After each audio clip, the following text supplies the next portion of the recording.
America के new Orleans में एक दर्दनाक घटना सामने आई। नए साल के पहले दिन की सुबह आतंकी हमला हुआ। ये हमला तब हुआ जब फेमस बॉर्बन स्ट्रीट नए साल का जश्न मनाने वाले लोगों से भरी हुई थी। न्यू ऑर्लियंस में जॉर्जिया और नोट्रे डेम के बीच होने वाले Sugar Bowl college football playoff खेल के लिए भी लोग आए हुए थे। ऐसे में इस हादसे के बाद मौके पर बुरी तरह चीख पुकार मच गई। एक शख्स ने पिकअप ट्रक को भीड़ पर चढ़ाते हुए 50 से ज्यादा लोगों को रौंद डाला। हमलावर यही नहीं रुका, उसने अपने ट्रक से बाहर निकलने के बाद लोगों पर गोलियां बरसाना भी शुरू कर दिया। इस हमले में 15 लोगों की जान चली गई, वहीं 30 से अधिक लोग अभी भी हॉस्पिटल में भर्ती हैं। अमेरिका इस घटना को आतंकी हमला मान रहा है। जांच में जुटी FBI हमलावर शमसुद्दीन जब्बार के बारे में जांच पड़ताल करने में जुटी है।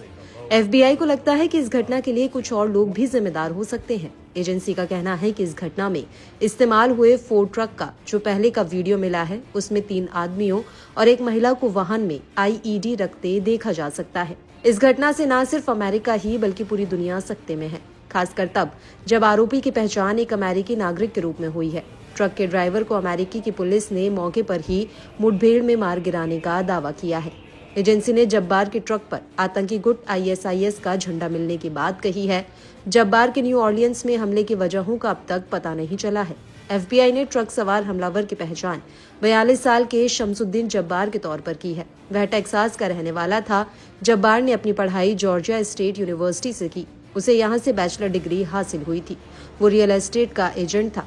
जब्बार ने साल 2007 से 2015 के बीच HR मैनेजर और IT स्पेशलिस्ट के तौर पर अमेरिकी सेना में सेवाएं भी दी थी। वह 2020 तक अमेरिकी सेना में रहा। फरवरी 2009 से लेकर जनवरी 2010 तक अफगानिस्तान में भी सेवाएं दी थी। वह स्टाफ सार्जेंट की रैंक से रिटायर हुआ। जब्बार की पर्सनल लाइफ भी काफी मुश्किल भरी रही है। वह 2 बार शादी कर चुका था, लेकिन दोनों रिश्ते टूट गए। साल 2012 में उसकी पहली शादी खत्म हुई, जबकि दूसरी पत्नी से 2022 में उसका तलाक हो गया। जब्बार का क्रिमिनल बैकग्राउंड भी सामने आया है। साल 2002 में उस पर गलत व्यवहार और चोरी के आरोप लगे थे। 2005 में उसे अवैध लाइसेंस के साथ गाड़ी चलाने का दोषी ठहराया गया था। इस पूरी घटना ने अमेरिका को झकझोर कर रख दिया है।